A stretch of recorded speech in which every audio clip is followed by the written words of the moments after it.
Well, joining us more to talk more on that is Dr. Dahlia pollster and political strategist, and Eli Hazan, Foreign Affairs Director for the Likud Party.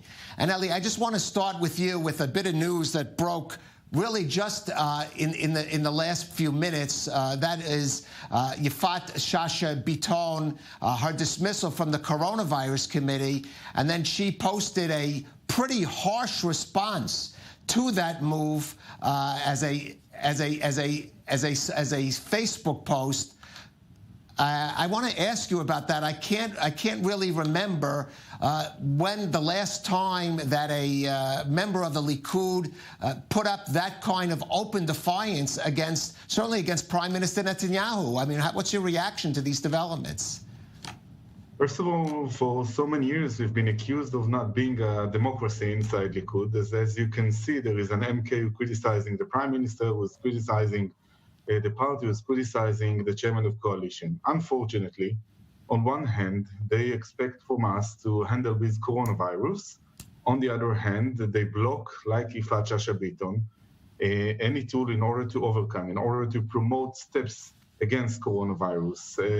Yifat, she's an MK. She has her own interest. Of course, I respect it, but in the end, the government need to govern. Right. Yeah. Well, Dahlia, another interpretation of that could be the Prime Minister starting to lose control of his own ranks there. I mean, how do you read it?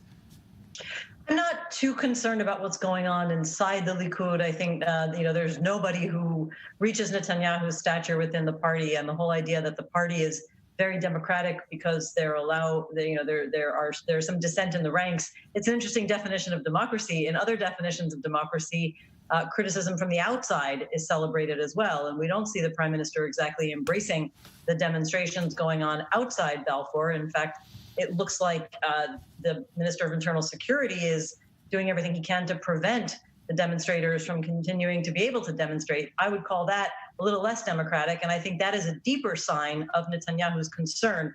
Netanyahu is extremely, extremely sensitive to the general zeitgeist in the public, and I think that he's really got his finger on the pulse trying to figure out if there is broader momentum.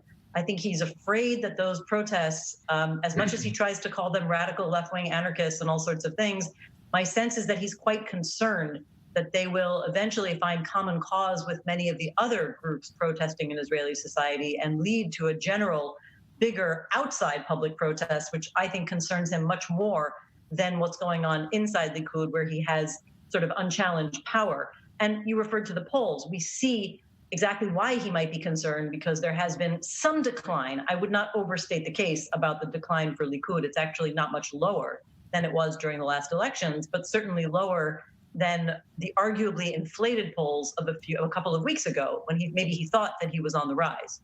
Well, I want Eli to respond to those polls, but another worrying factor adding to them, if there should be elections, and there's a lot of talk about it, is a comment by Naftali Bennett that his party, which has given, I would say, almost unconditional support to Prime Minister Netanyahu in the last 3 rounds of elections, suddenly saying that this time around it may be different.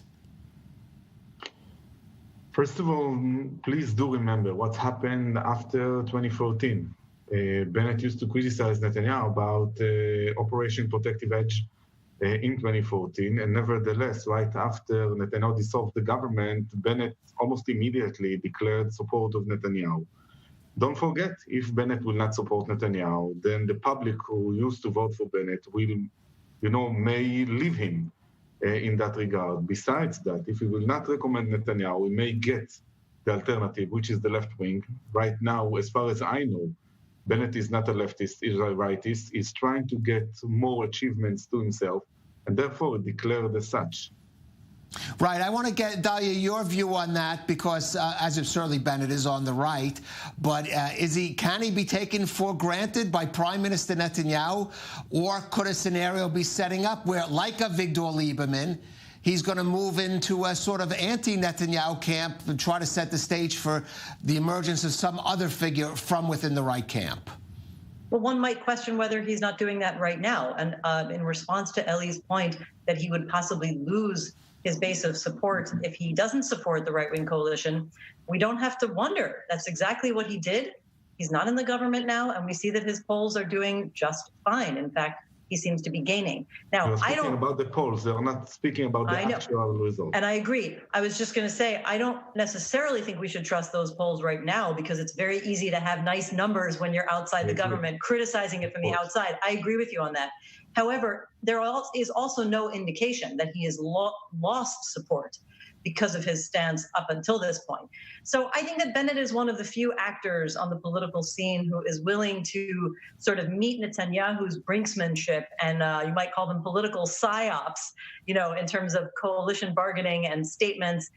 He is bold in that sense, and I think that gets him a measure of support. Ultimately, first of all, we're not looking at a left-wing victory in any elections, because we know the numbers, and I'm happy to go over them again, but there's no left-wing party that could possibly win elections now, nor even a coalition. At best, from the opposition's perspective, you might have a centrist victory, but even that right now looks pretty far-fetched. And so, what are Bennett's options? His options are either to go back in with a Netanyahu-led right-wing government, or if there happens to somehow be a centrist leadership that emerges victorious in a future election, he can make his decision. It's not impossible. Somebody asked me last week if there might be a reconstitution of the band of the brotherhood of brothers between Bennett and Lapid, and I said, why not? Stranger things have happened in Israeli society, and I could imagine that. But right now, it's hard to see any of the centrist parties, blue and white or Lapid, actually winning an election based on polling breakdowns now.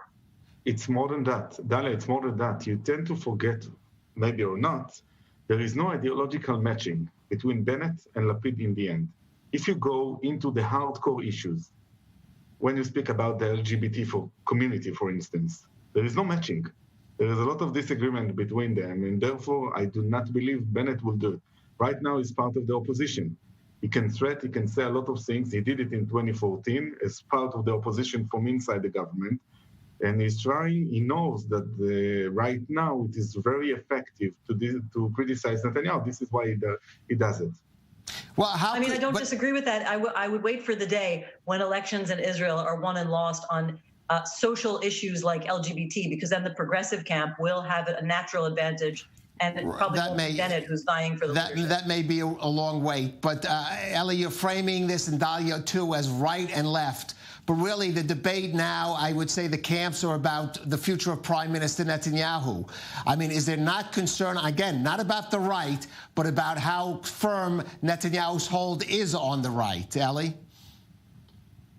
Right now, everyone is dealing with the COVID-19, not more than that. And I believe that in the end, the main question would be, until some point, how did Prime Minister Netanyahu handle with the COVID-19?